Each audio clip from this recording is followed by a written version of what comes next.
strained out of there, that's solids, that's what you want to throw in your worm bin. But cook for your plants like you cook for your dogs. Take everything that you would normally throw away, the tops and the leaves and the stems. I can see that. I can definitely see that as you boil that all off, and that's the water you use to feed your garden. or make soup. Yes, sir. My name is Knopp. If I was to want to incorporate some of these fresh meats in my kitchen, what's the best way to start? None of it's special.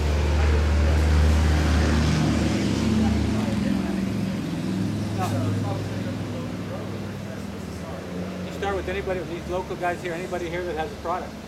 You can go online and Google sustainable farms in Missouri, and you'll come up with 50 different little farms. So do I Google it? Well, that's what I got. That's why I found my guys. I went online. I Googled Circle B Ranch. Circle B Ranch, and I just started making phone calls.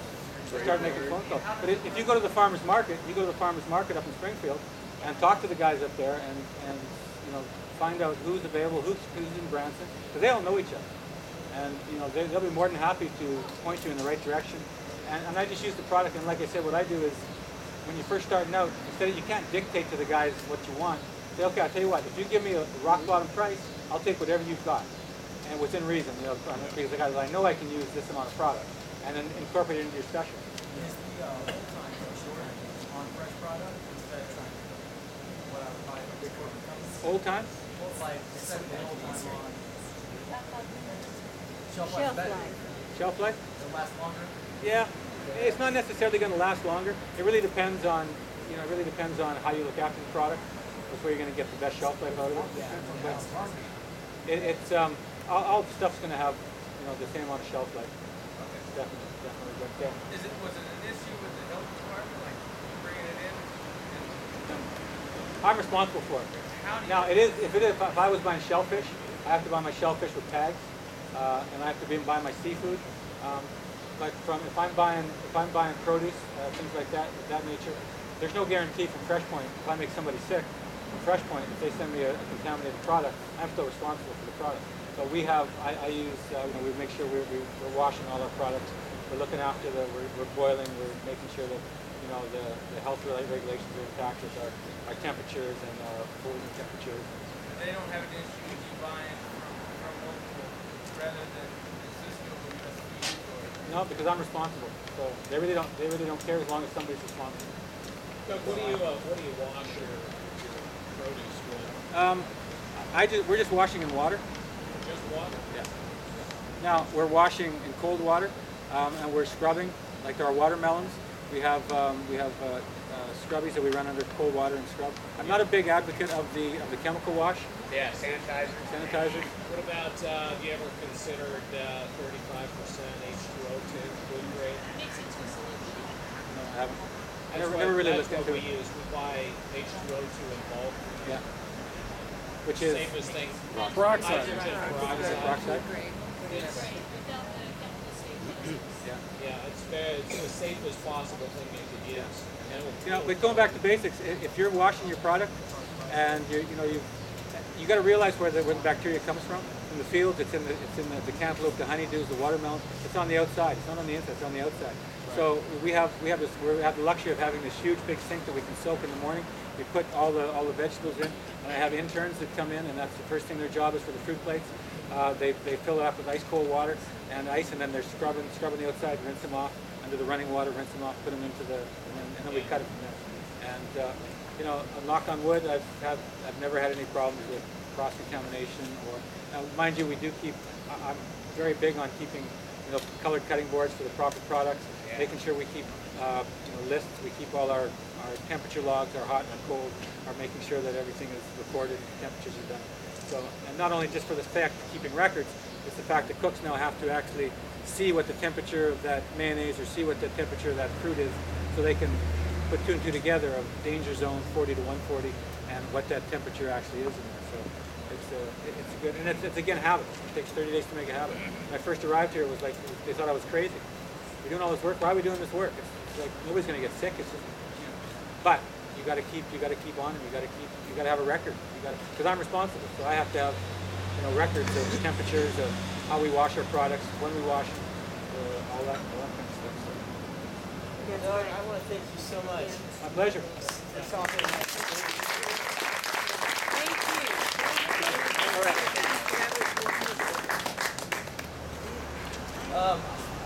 I didn't know, Doug had originally agreed to come for like 45 minutes. I'm so thankful that he came.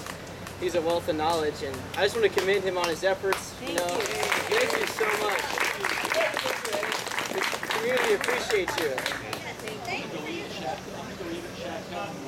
Well, the price difference is we're a four-diamond property. My price is my steak and lobster is $72. We pay for 5 ounces of South African lobster and a 6 ounce fillet. So that's $72. That's the market price. Our entrees. Now, mind you, we have the Atrium Cafe, which is our casual restaurant. Our fish and chips. What are our fish and chips? $12. Our salad, Caesar salad is $9. Chicken Caesar salad is $9. So we run from $9 up to $70, $80. And I always welcome people to come to the Chateau. People think you have to be a guest to stay in the hotel to come to the Chateau. We have the sweet shop. You can come out. We're open until 10 o'clock at night. The sweet shop. You come out for a cappuccino, a piece of pie, sit on the deck, look at the lake, enjoy the Chateau. We have for the Atrium Cafe. You come in for fish and chips, pizza. That type of thing. So there's not a lot of people think that we're untouchable up there, or we're up on the hill that we can't. But we welcome locals to come up and enjoy the atmosphere, enjoy the lake, have a coffee and sit on the deck.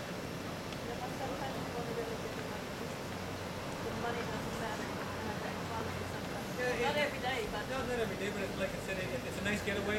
Instead of going like my wife and myself, we go out once a week. We go out to Andy's Custard, and we have a frozen custard out there. I don't care what's in it, I'm having my custard. So you can have that. Once a week, go someplace special. Go up to the Chateau and to the sweet shop.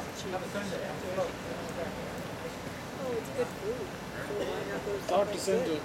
Well, yeah, and everyone should. I mean, I know, maybe it's a little more than, your average restaurant perhaps, although I'm not, is it even?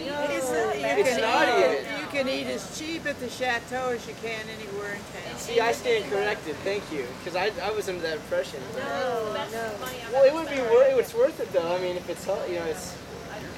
Special occasion, and I'm the first guy that, I always looking for a deal when I go out there. I'm always looking for a deal, but I'm always looking for the quality, and I'm also looking for somebody. And now you come to the Chateau, the chef, right? So I'm the executive chef. Well, thank you again. Like I said, I commend you for your efforts. I mean, that's. I have a lot of fun with it. I have talked to people. No, not yet. Look for it. I'm looking for it. We're probably gonna do it.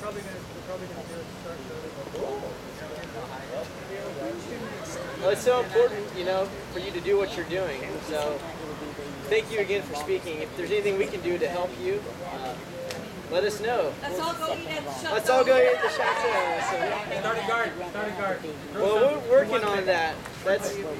He doesn't help. So at this point, there's a lot of new people here tonight. So, before we, call the meeting, I would really be thankful if you would go to Abigail over here. That's Abigail. And please give us your email or your phone number or both. Of course, your name. We'd like that. But other than that, that's really the meeting tonight. Our next meeting will be the second Tuesday of August, which I believe is August the 14th. August the 14th. So we'll announce that officially, and if you'll please, put your info. You want me to announce it? Okay. Also, Uda, so our next meeting is August the 14th, the second Tuesday of every month. We meet every month. What's it about there, Bob? Well, what? I assume so. I assume it will be here. I just want to make sure that the people of Vantage Parish are cool with us meeting here again. Yeah. That would be fine with me.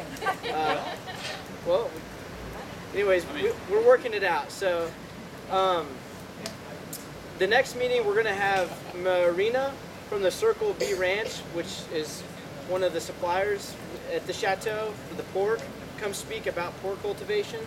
They do it the right and healthy way. Other than that, we're going to be working on getting that workshop put together for planting a fall garden. We have our next meeting. Please get on Facebook and join us on Facebook. So, Homegrown Missouri, pretty easy to find. There is a band called Missouri Homegrown. which I think they're pretty cool from what I've seen, but there's a big bearded guy in the front that's a singer, but it's homegrown Missouri, so join them both. But anyways, so I'll just open up for discussion, and yes, ma'am? I heard about the kombucha. Yes. I have the starter and plenty of scobies and mushrooms, and I make my own kombucha. Really? So I'll be more than happy to share. Oh. Does everybody know who this is? No. This is Maggie Ann. She ran for mayor of Hollister. Oh, okay. She's the brightest woman around these parts. She lives Hi, right up Maggie Ann. here on the hill. She owns this place. So if anybody's interested, you'll get information on how to do it, how to get started, but you've got to have a starter. And so I've got plenty of them.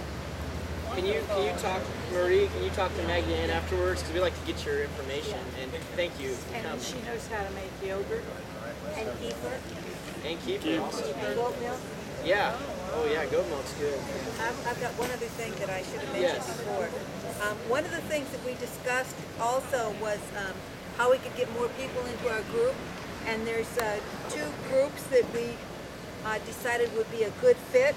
And one of those was health-oriented people. So if you know health-oriented people, invite them to the meetings. And the other one is preppers. So if you know people who are preppers or preparedness people, invite them to a meeting. Yeah, we want to get more health-oriented people. Anyone can come. We want everybody to join, but also preppers. There's a lot of people that are like kind of hardcore people. They're preparing for whatever's coming, but they're often like not paranoid. they're survivalists. They're like-minded, you know. So we want to get those people involved too. But please join us on Meetup and join us on Facebook. And please, if you're new, please meet up with Abigail and give us your information. We'd like to keep you informed. We really appreciate you coming. So that's pretty much it for tonight, except one thing or two things. Next month, the workshop, do you need anything for that?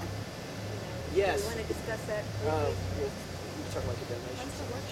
Well, there's always the donation, but also, I don't know, maybe if somebody wants to donate some dirt. Yeah. Okay. So two things. First of all, Ball garden workshop. Uta has 2 sets of khakis. 2 sets of khaki ducks. If you want to start doing ducks or duck farming or cultivation, she's got some ducks she can hook you up with. She said she can't sell them. She has to give them to you for free. So if anyone's interested, Stand up and introduce yourself. Uta. This is Uta Tima. That's Uta, and tell us about you. I'm with Jack, and we live down in Theodosia, Missouri, and we have a farm down there. And we belong to the Theodosia area.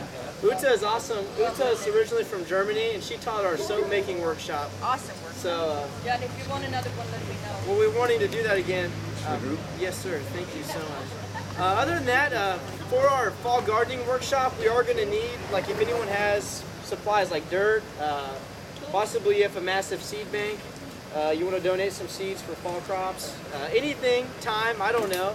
You could also let Marie know, and we would be very appreciative. So that's it, folks. Thanks for coming to our July meeting.